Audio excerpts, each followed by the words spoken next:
Olá, tudo bom? Eu sou a Letícia Basso, faço parte da equipe de Wealth Planning aqui da XP. Hoje nós vamos falar um pouco sobre tipos de vistos para os Estados Unidos. E aqui ao meu lado está meu colega Paulo Godinho. E também para enriquecer um pouco mais o nosso bate-papo, contamos aqui com o Tadeu, sócio do escritório Life Ferreira e Araújo. Muito obrigada pela sua presença, Tadeu. Acho que é um tema super que está em voga, né, ultimamente, tem sido bastante discutido na mídia, inclusive, e até para a gente começar aqui o nosso bate-papo, acho interessante esclarecer um pouco sobre esses pontos que têm sido bastante divulgados, sobre eventuais restrições que os brasileiros têm, seja em qualquer tipo de modalidade de visto, quais seriam as modalidades de visto que teriam, de fato, essas restrições, e o que na prática você tem visto, se de fato isso tem sido já implementado, se não vai ser implementado a partir de uma determinada data, panorama geral com relação a isso, para abrir aqui o nosso bate-papo. Primeiramente, muito obrigado pela oportunidade. É um tema realmente que nesse último ano, especialmente com a nova administração, mudaram muitas coisas nos Estados Unidos, nos consulados, novas regras, a tendência a tudo ficar um pouco mais oneroso, mais, enfim, complicado e demorado.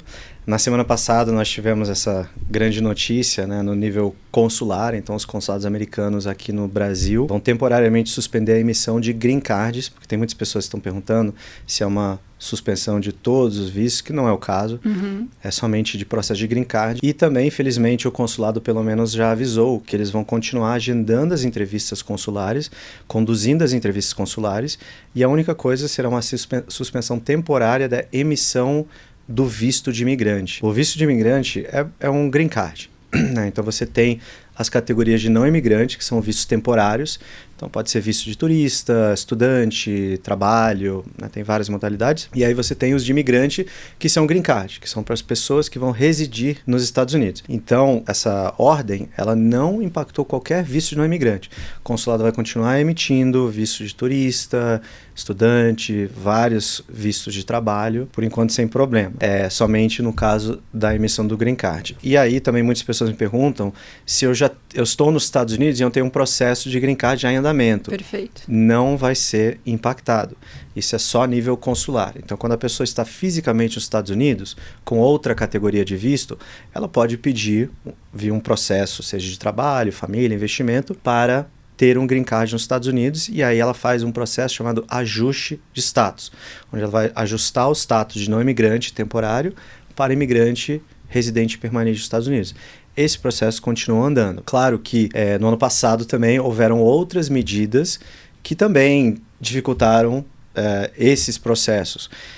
Logo, acho que depois de 1 ou 2 semanas após o presidente Trump assumir a presidência, uma das medidas foi chamado Extreme Vetting, onde eles vão analisar todos os processos migratórios de forma muito mais profunda para assegurar que as pessoas que estão entrando, estão se mudando para os Estados Unidos, são pessoas idôneas, são pessoas que nunca tiveram qualquer problema, seja criminal, imigratório, ou qualquer outra coisa que possa desabonar esses processos. E isso não só para green card, como também para processos de não imigrante. Então, agora nós temos um sistema imigratório com muito mais trabalho a ser feito, mas infelizmente com ainda a mesma verba. Então, a nível consular, por exemplo, o mesmo número de pessoas que agora vão ter que fazer um trabalho muito mais profundo, muito mais exigente. Então, é isso a situação que a gente está vivendo no momento. Tá ótimo. Bom, para esclarecer aqui, porque a gente tem conversado com clientes e todos com bastante receio, muitas dúvidas, inclusive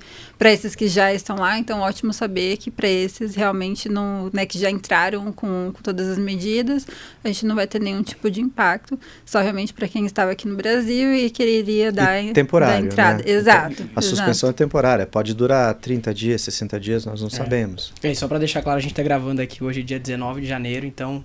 2 dias, dia 21 que vai passar, que vão implementar isso. Então, qualquer pessoa que já tenha feito a entrevista, ou que... hoje não é feriado americano, então o consulado não está atendendo. Mas, bom, antes do dia 21 ainda pode ter esse visto emitido de imigrante. Perfeito.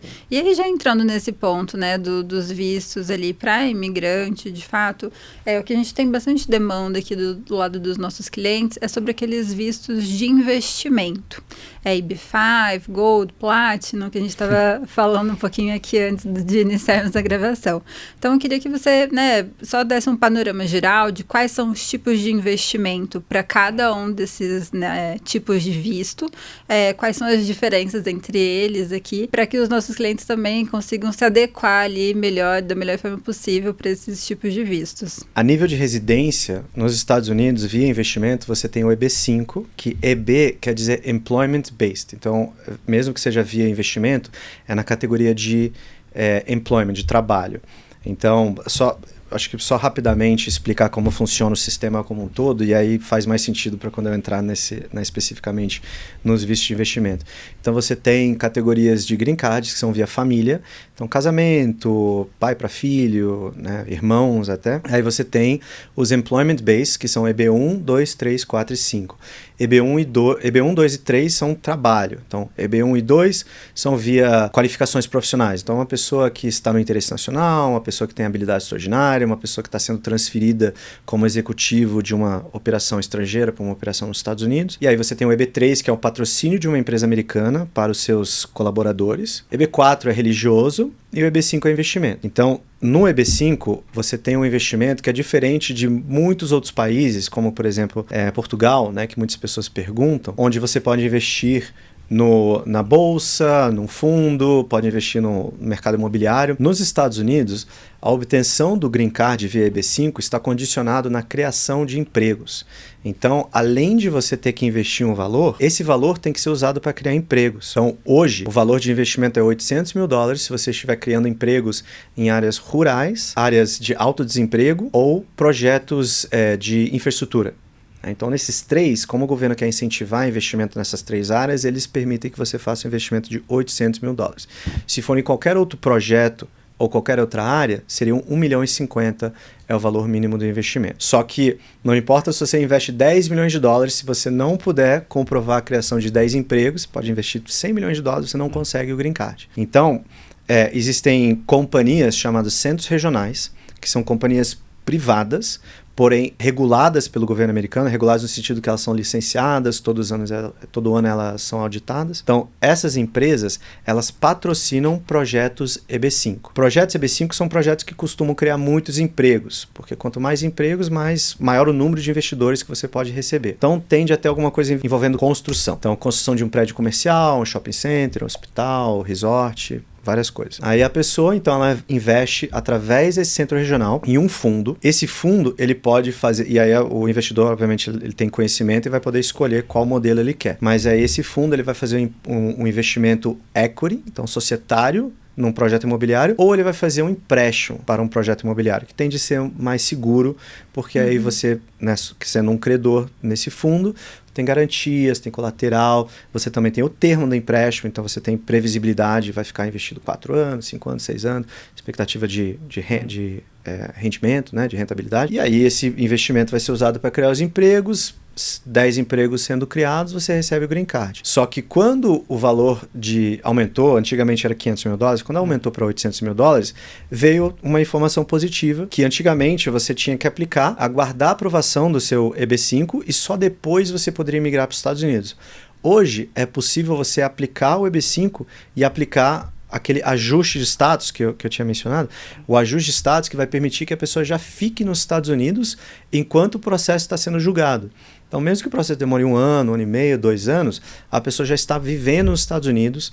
Com ajuste de status, essa pessoa já vai ter autorização de trabalho, autorização de viagem, o Social Security, que é o CPF, que permite ela fazer empréstimo, né, criar crédito, essas coisas todas. Então, já pode antecipar bastante. Muitas pessoas, eu acho que metade dos meus clientes que fizeram o EB5 no ano passado, fizeram para o filho ou para a filha que já estavam estudando nos Estados Unidos. Porque já era muito difícil, e com as novas medidas dessa administração ficou ainda mais difícil para um jovem recém-formado conseguir ficar nos Estados Unidos depois de se formar. O caminho que essa pessoa tinha, normalmente, era chamado H-1B. É uma categoria de visto de trabalho profissional, onde você tem que ter uma empresa americana oferecendo uma vaga de trabalho. Essa vaga de trabalho tem que ser considerada profissional, então a pessoa tem que ter no mínimo um bacharel para conseguir exercer essa função. E aí entrava numa loteria. Sendo selecionado, você tinha um visto que era de 3 mais 3 anos, total de 7.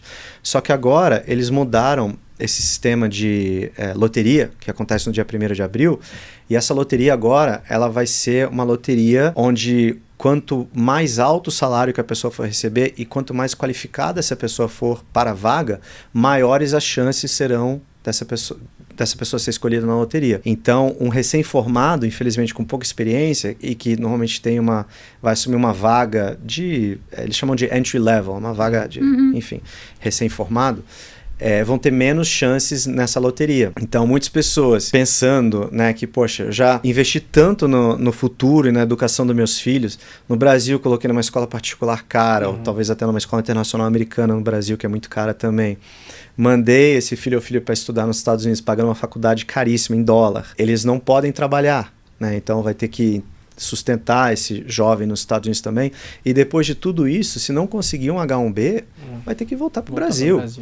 Sabe? Investiu tanto para abrir as portas.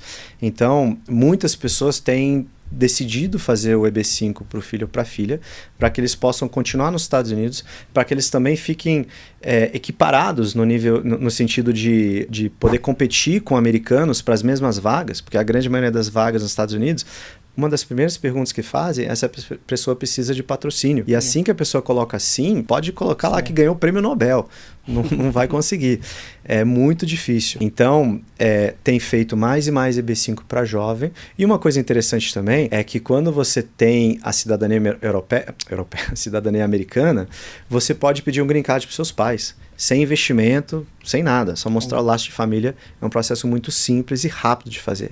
Então, a pessoa pode até falar, olha, estou fazendo isso daqui, mas já estou colocando um pé nos Estados Unidos. É a porta de entrada, né? E até um ponto, precisa do patrocínio também para os pais terem acesso ao Green Card ou não? Seria só um investimento inicial pelo filho, patrocínio? Para o EB5, é um investimento por família, mas aí a família é o investidor e os dependentes. Dependente, então, é cônjuge e filhos menores de 21 anos. Então, mas muitas pessoas, por causa de questões tributárias, não estão prontas para fazer essa mudança para os Estados Unidos, mas querem já plantar essa sementinha, deixar o filho ou a filha lá, sabendo que com 5 anos de residência americana, você pode pedir a cidadania americana e um cidadão americano pode puxar os pais com green card para os Estados Unidos.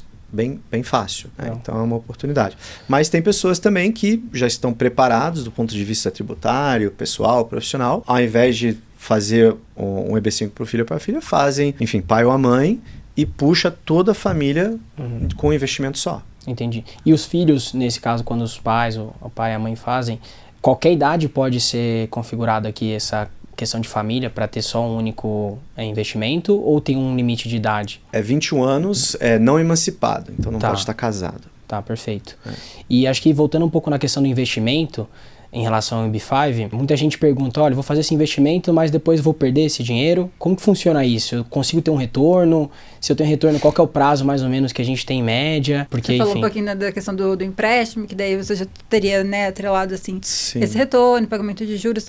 Mas assim, tem alguma média de retorno, de previsibilidade, né, de pagamento desse investimento? Tem muitos projetos com muitos termos diferentes. Então, obviamente, quando você faz via investimento societário, equity, você não tem uma estratégia de saída tão previsível, porque aí você depende deles venderem o projeto, ou ter um evento de liquidação, que é uma coisa que você, como sócio minoritário, não vai conseguir forçar. Né?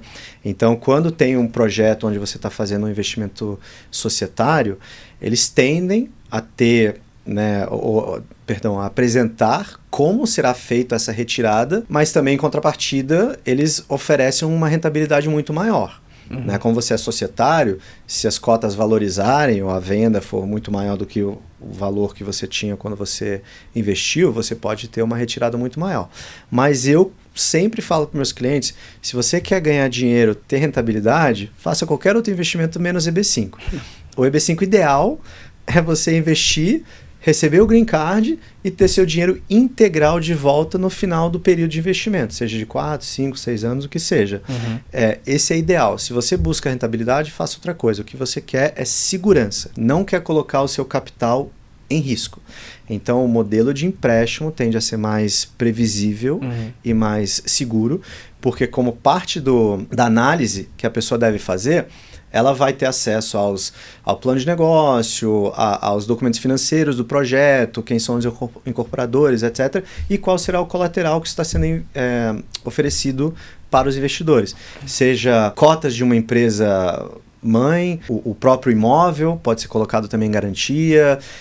Já vi casos onde o incorporador era uma pessoa com muito recurso, e aí essa pessoa colocou em garantia um recurso que essa pessoa tinha no próprio family office, colocou 80 milhões de dólares como garantia para repagar os investidores, que o empréstimo era de 80 milhões. Falou, olha, eu tenho isso no meu family office pessoal, estou colocando aqui, e aí ele mostrou, né, o financial statement do family office dele, deixou essa reserva separada, etc. Então tem muita coisa diferente. Você também vai ter acesso ao termo do empréstimo. Então existem projetos, por exemplo, que são de 3 anos. Eu não sou assim, investidor profissional, empreendedor nem nada, mas a minha experiência, quando também é muito curto, eles certamente vão estender esse empréstimo, porque 3 anos é muito curto para você conseguir colocar um projeto de pé e repagar os investidores, sendo que muitas vezes empréstimos são de 50 milhões, 80 milhões, 100 milhões de dólares. Então, a grande maioria nos projetos EB5 fazem 4 ou 5 anos com em alguns casos, 2 extensões que o devedor pode estender. Só que em alguns casos, quando o devedor estende, aí você tem que ver qual projeto que vai estar escrito lá. Em alguns casos, quando o devedor estende, ele dobra os juros que esse devedor tem que pagar. Então, ele meio que também tenta colocar um incentivo para não estenderem à toa. Até por isso que é muito importante, então, eu estou percebendo a questão da escolha do projeto certo. Né? Que a gente corre o risco tanto migratório, de eventualmente o nosso processo aqui não ser aceito, quanto da parte do retorno do capital. Então, no caso migratório, você tem projetos que já estão tão avançados a ponto de já terem criado os empregos, que é uma coisa muito interessante. É só colocar o dinheiro. Exatamente. Aí falta você só ver que o projeto é sólido financeiramente, que as garantias colateral, etc., são boas, para você assegurar o retorno do seu dinheiro. Mas se os empregos já foram criados, você já cumpriu o seu dever perante a imigração e sabe que seu green card vai ser aprovado. Né? Claro que o meu trabalho também é analisar que o recurso que você está investindo é um recurso de fonte lícita, que eles são muito chatos, né, rigorosos com isso, é muito importante fazer esse trabalho, mas isso é uma coisa que eu consigo falar antes de submeter a petição. Eu faço isso antes do investidor fazer o investimento, enquanto ele vai analisando projetos, eu vou fazendo essa diligência para a gente ter essa certeza, escolhendo um projeto que já criou os empregos, essa pessoa também já sabe que o green card vai ser concedido. Resta analisar o risco do investimento em si. Inicial. Perfeito. E acho que, voltando a um tema aqui que eu acho que a gente também recebe muita pergunta, em relação ao processo de se tornar cidadão americano. Como que funciona esse processo depois de ter o green card, passar a ter direito a ser cidadão americano? Tem algum requisito? É só a questão temporal, que você comentou um pouco dos 5 anos? Se você puder explicar. Sim, temporal. Então, são 5 anos de green card para você poder aplicar a cidadania. Além disso, durante esses 5 anos, você precisa mostrar que você passou pelo menos 50% mais um dia fisicamente nos Estados Unidos. Então, como parte do formulário que você preenche, você tem que colocar lá o número de viagens que você fez e quanto tempo você passou fora, para eles analisarem se você não abandonou a sua residência americana. Porque tem muitas pessoas que têm green card, que conseguiram o green card há muitos anos atrás e que nem moram nos Estados Unidos. Isso é uma coisa que eles estão ativamente buscando identificar e cancelar esses green cards. Inclusive, não foi uma medida, né, que a gente ficou sabendo o que o CBP, que é o Customs and Border Patrol, é a Polícia Federal que você tem que passar lá nos Estados Unidos quando você está entrando. Eles tiveram uma ordem lá para começar a olhar as pessoas que estavam entrando com green card e olhar mais de perto o número de dias que essa pessoa estava passando fora para identificar pessoas que não estavam morando nos Estados Unidos.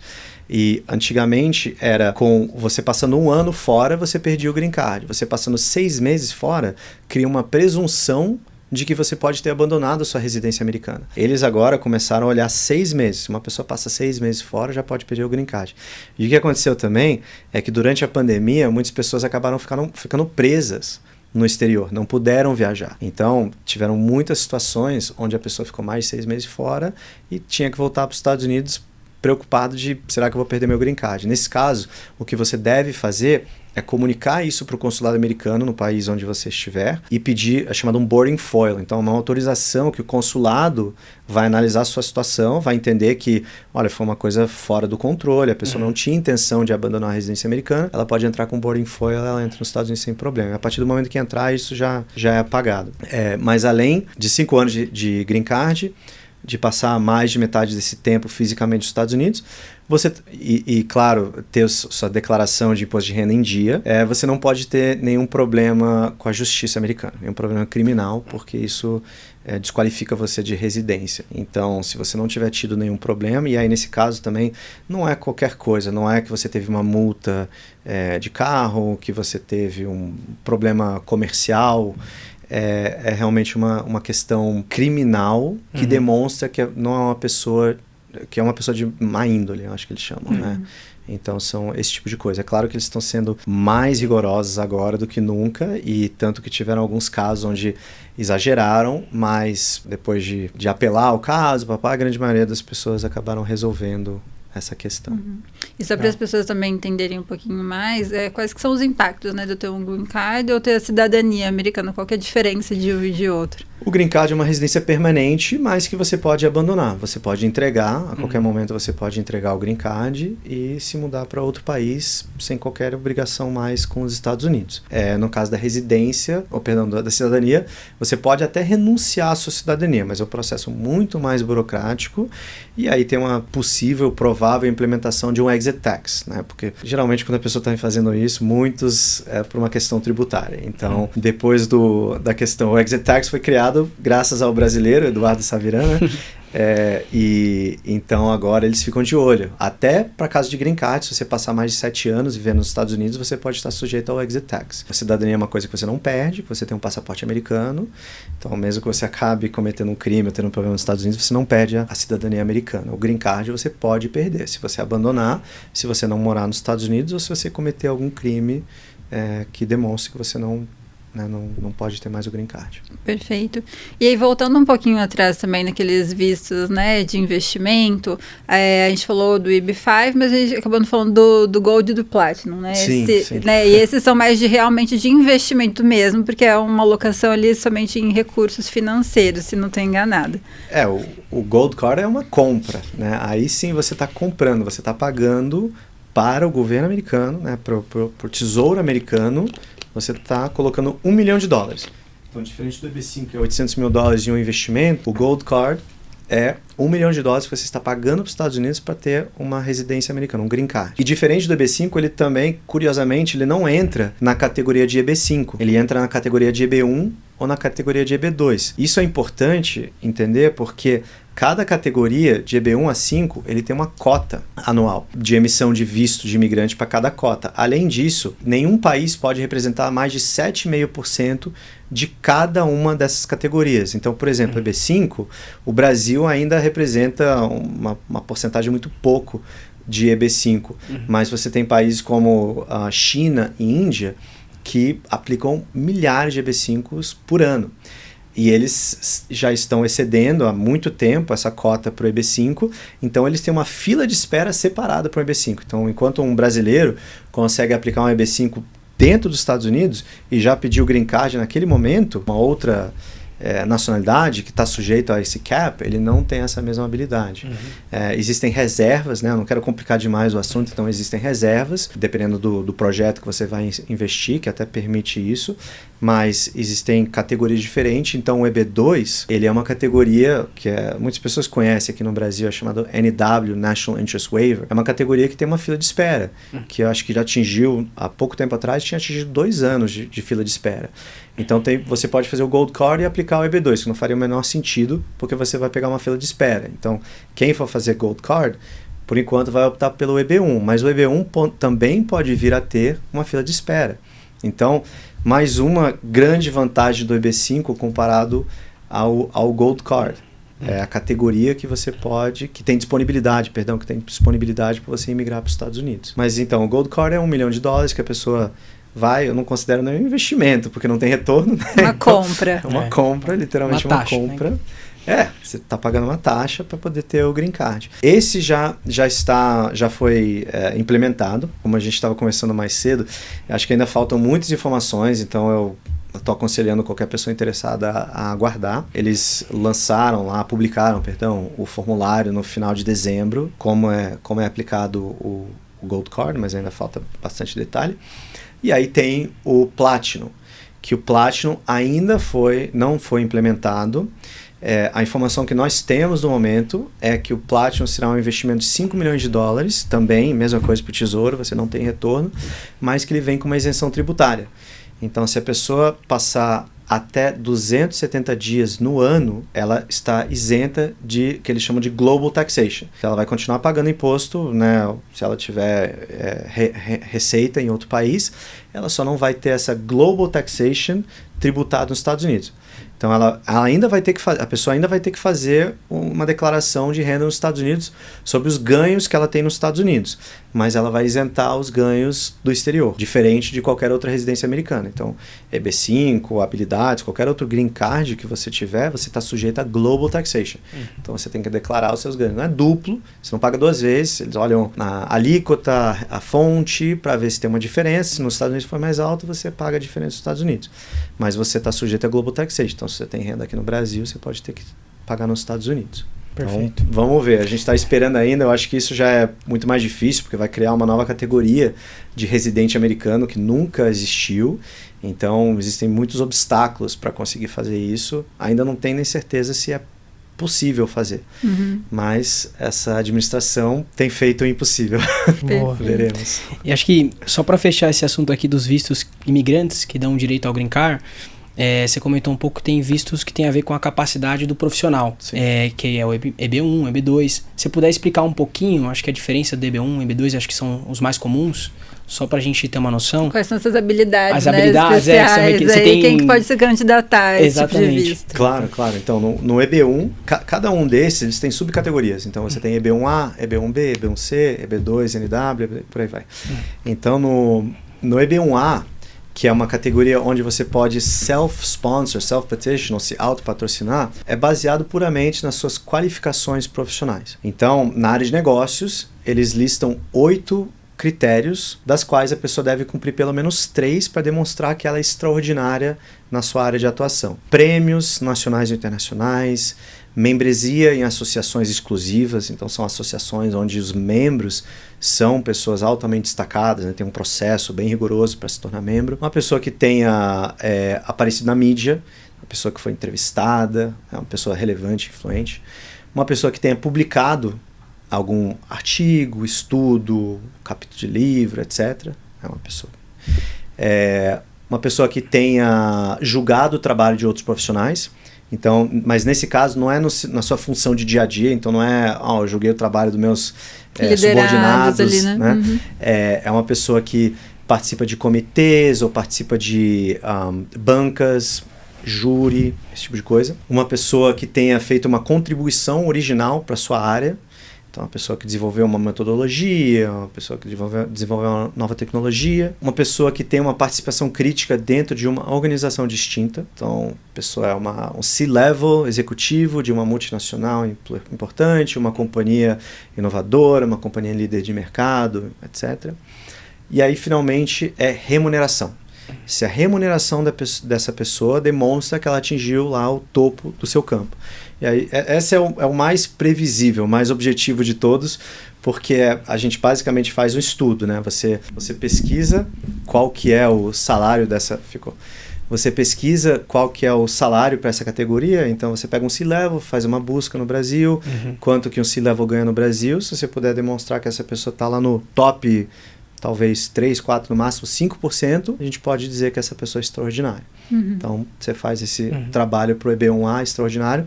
Essa pessoa não precisa ter uma oferta de trabalho nos Estados Unidos, porque ela é extraordinária. Então, basicamente, mostrar que ela tem um plano para continuar exercendo o seu trabalho, né? Porque não adianta a pessoa ser extraordinária e se aposentar nos Estados Unidos. Aí não vai trazer nenhum benefício. Então, mostrar que essa pessoa vai empreender, ou continuar atuando na sua área e que ela é extraordinária e, portanto, consegue o green card. O EB1C é uma categoria que muitas companhias brasileiras que têm uma operação nos Estados Unidos usam para tornar os seus colaboradores americanos que estão embaixo de um L1, por exemplo, que é a transferência de executivo para trabalhar nos Estados Unidos. O L1 é o temporário, um visto temporário de trabalho. Aí você pode converter isso em um green card via o EB1C, que aplica as mesmas regras. A única diferença é que a empresa, nesse caso, porque a empresa deve patrocinar esse visto, então a pessoa não pode fazer por conta própria, a empresa está falando, aquela pessoa que eu tenho aqui abaixo de um L1, numa vaga temporária, agora eu quero que essa pessoa fique permanentemente nessa vaga. Então ela faz essa conversão do L1 para o EB1C. Aí o EB2, o mais comum, que é autopatrocínio, é o interesse nacional, National Interest Waiver, que é uma coisa que vem tendo já há muitos anos muita informação falsa aqui no Brasil, infelizmente. Muitas pessoas que sequer eram advogados oferecendo EB2, NW para qualquer pessoa que tivesse um mestrado, e não é bem assim, né? O EB2, ele o trabalho é dividido em dois. Primeiro você tem que mostrar que a pessoa é destacada na sua área, e depois você tem que mostrar que a atuação dessa pessoa é uma coisa que nos Estados Unidos seria considerado de interesse nacional, de gerar benefícios nível interesse nacional. Então, do lado da pessoa, ao invés de você qualificá-la como extraordinário, que é mais alto, nesse caso você pode classificar ela como excepcional, que é mais fácil de você cumprir. Ela pode ter um advanced degree, que é um mestrado superior, ou ela pode ter habilidade excepcional. A habilidade excepcional é uma pessoa que tem pelo menos 10 anos de experiência na sua área, uma pessoa que tem uma licença, então advogado, engenheiro, né, até na área de administração você pode ter licença. Uma pessoa que tenha cartas de recomendação dos seus, né, de pessoas, enfim, importantes na sua vida profissional, e uma pessoa que é membro de associação. Você só precisa ter 3 desses. Então é muito mais fácil de você conseguir cumprir esses requisitos do que do extraordinário. Então acaba realmente tendo uma população maior que qualifica para esse EB2NW na física. Mas o desafio é você mostrar que o que essa pessoa faz profissionalmente é uma coisa que vai gerar benefícios tangíveis e nível nacional nos Estados Unidos. Essa é a parte mais desafiadora. Então, nesse caso, você tem que mostrar que a pessoa ou vai criar muitos empregos, ou vai gerar inovações, ou vai trazer benefícios públicos de saúde, por exemplo. É uma coisa, primeiro, muito subjetiva, então é menos previsível que o oficial que vai analisar o caso vai aprovar. É uma coisa que, se você é um empreendedor, por exemplo, você vai ter que mostrar que o impacto que você terá não é só local, é um impacto nacional, uma coisa muito mais desafiadora. Então, por exemplo, eu mencionei criar empregos, aí não seria 20, 30 empregos, a gente está falando de centenas ou milhares de empregos, que é uma coisa muito mais difícil, especialmente quando essa pessoa está no exterior e ela sequer começou a implementar esse projeto nos Estados Unidos. Está tudo ali no papel. Antigamente, as pessoas estavam tendo mais sucesso com o EB2 também porque era uma categoria que tinha menos demanda. Então acabava sobrando cota para essa categoria de EB2. Mas de alguns anos para cá, eu diria a partir de 2017, mais ou menos, 18 aproximadamente, a demanda pelo EB2 explodiu. O resultado disso foi essa fila de espera, e agora, como tem uma demanda enorme por essa categoria, a imigração também começou a aplicar mais rigorosamente, porque agora, imagina, você tem 10 mil aplicações por vaga, antigamente você tinha 100 ou 50 ou 20, então eles acabam sendo mais rigorosos, porque a demanda é muito maior.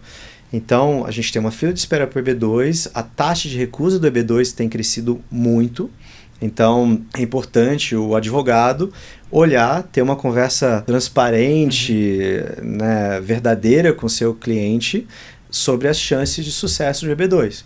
E eu tenho muitos clientes que em outros tempos a gente aplicava EB1, EB2 para essa pessoa, só que hoje, devido a todos esses fatores, e o desafio, né, maior de todo o sistema imigratório americano, tem muitas pessoas que estão falando, quer saber, é muito dinheiro, mas eu tenho esse recurso de $800 mil, eu prefiro entrar no negócio mais garantido, escolher um projeto que já tenha criado os empregos, então eu já sei que o Green Card está resolvido, e resta só escolher bem para ter esse meu dinheiro de volta. Mas é uma coisa muito mais previsível, muito mais rápido, e quando se trata de um planejamento de família, um planejamento profissional de longo prazo, você quer previsibilidade, né? Você não quer aplicar uma coisa que vai dar trabalho, vai custar dinheiro e depois de 6 meses, 12 meses pode ser recusado e você volta a estaca zero. Então, por isso, eu acho que mais e mais pessoas estão buscando o EB5, mas é claro que tem muitas pessoas ainda que qualificam para o EB1 e EB2 e sempre no meu caso, eu já tive muitos casos que pessoas me procuraram para o EB5, eu olhei o currículo da pessoa e eu falei, não, a gente pode fazer um EB1, vamos fazer um EB1, ou pode fazer um EB2, vamos fazer um EB2, mas eu abro o jogo para essa pessoa, para ela entender a vantagem e desvantagem de cada um, risco e retorno de cada um, para que ela possa tomar a decisão de forma informada. E nada impede também a pessoa, né, iniciar um tipo de visto, eventualmente foi negado, e ela ir para o EB5 posteriormente. É claro que tem a questão do tempo. É o tempo, justamente. É o tempo, mas, claro, sim, isso é possível de fazer os dois. Eu tenho cliente até que começou com um e por causa do tempo de espera, do EB2, por exemplo. Essa pessoa, eu achei um caso de EB2 ótimo, mas por causa desse backlog de espera, ela decidiu, no meio do processo, na verdade, poucos meses depois, a gente ter protocolado o processo de EB2, ela falou, Tadeu, meus planos mudaram, vamos fazer o EB5, eu preciso acelerar. Falou, tudo bem, vamos lá, a gente aplica o EB5, depois que for aprovado, a gente retira o outro. Né? Não vai retirar enquanto o outro não for aprovado, mas a gente deixa os dois e depois retira após a aprovação. Então tem muitas formas de migrar, não existe uma regra assim que você diga, esse é o ideal. Quando a pessoa fala qual que é o ideal, o que eu deveria fazer, a gente tem que entender a situação da pessoa. Muito caso a caso, né? Muito caso a caso. E um ponto, no EB1 e no EB2 também você pode levar a família. Sim. Assim como o EB5. Qualquer processo de green card, de trabalho, você pode aplicar, e isso também de não imigrante. Uma pessoa que faz um L, ou um H1B, ou um A1, O1 é habilidade extraordinária temporária, tá? Para uma pessoa que está querendo um visto de trabalho temporário. Qualquer um desses permite você levar os seus dependentes, cônjuge e filhos menores de 21 anos. Uma coisa importante para os vistos temporários é a idade dos filhos.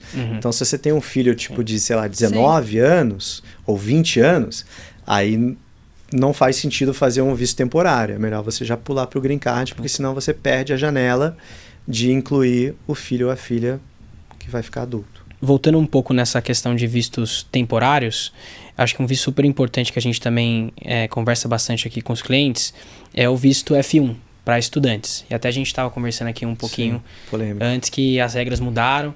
Então eu queria ver de você aqui quais são as possibilidades da gente conseguir o visto aqui de estudante. É qualquer tipo de estudo? Tem que ser um estudo específico numa universidade? Para a gente entender melhor. Bom, para um jovem tende a ser mais fácil porque geralmente é faculdade. Né? Então é uma coisa que eles estão acostumados eles estão vendo todo dia no consulado e ainda fazendo da forma correta, taxa de aprovação extremamente alta. Mas o que mudou há muitos anos atrás, especialmente durante o Covid, muitas pessoas aplicaram o visto estudante, mas para a família inteira, assim, no sentido um F1 e vários F2, que são os dependentes. E aí, no caso, quando é um adulto que faz o F1, ele pode, do mesmo jeito que eu acabei de falar, levar os seus dependentes. Então, o marido ou a esposa acabavam aplicando um visto estudante para fazer um curso de inglês, que é uma coisa fácil. Eu, assim, já tive pessoas que me falaram, eu quero fazer um curso de culinária ou fotografia. Aí eu já começo a falar, olha, não vai dar certo. O consulado já sabe, já viu isso 1000 vezes. Então, por favor, não faça isso. Se você quiser um visto de F1, você realmente tem que fazer um curso que faça sentido, é uma coisa coerente, uma coisa que vai te ajudar profissionalmente. Então, eu quero fazer uma pós-graduação, eu quero fazer um LLM, ou até, se for para fazer um inglês, para depois fazer uma pós-graduação, aí é uma coisa que faz sentido, aí é justo, porque é um inglês mais sofisticado, um inglês que muitas vezes você faz na mesma instituição onde você está pensando em fazer a pós, e já vai te preparar para você ter mais sucesso na pós. Nesses casos, geralmente funciona. Né? A gente tem que olhar cada caso, claro. Às vezes fica muito evidente, porque tem a questão tributária, que é uma grande vantagem do F1, que é a única categoria de visto que está isento de tributação nos Estados Unidos por até 5 anos. Então, por isso que muitas pessoas acabam fazendo F1. Uma oportunidade de ter uma experiência de viver nos Estados Unidos, sem estar condicionado com trabalho, a pessoa não tem que trabalhar, empreender. E, ainda por cima, tem a isenção tributária. Então, Muitas pessoas gostam dessa opção. Mas você não pode estar indo para os Estados Unidos com a intenção de viver nos Estados Unidos, de se isentar da questão tributária e fazer um cursinho qualquer que não vai te dar muito trabalho. Não pode, entendeu? E o consulado tá cansado de ver isso e ele sabe identificar essas coisas. Então, eu sempre falo para o cliente, não entre nos Estados Unidos da forma correta, até porque tiveram muitos casos onde o consulado, a pessoa foi aplicar, fez com o despachante, foi mal orientado, chegou lá e não só teve o F1 recusado, como teve o visto de turista cancelado. E depois de você ter um visto cancelado, é muito difícil você reverter a situação. Então tem que levar muito a sério, eles não estão de brincadeira no consulado.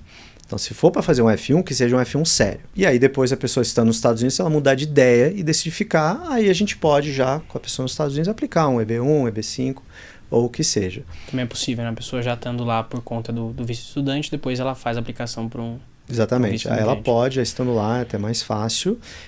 Mas para um jovem, o F1 continua sendo um excelente visto para a pessoa poder fazer uma faculdade ou uma pós nos Estados Unidos. Perfeito. Eu acho que só um último tema aqui, entrando nesse mérito um pouco de residência fiscal, você comentou aqui que o visto F1 é praticamente o único visto aqui que a gente não tem a configuração da residência fiscal.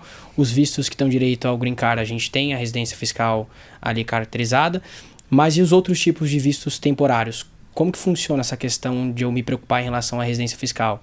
Eu me torno automaticamente também ou eu tenho que cumprir um certo período de dias nos Estados Unidos? É exatamente isso.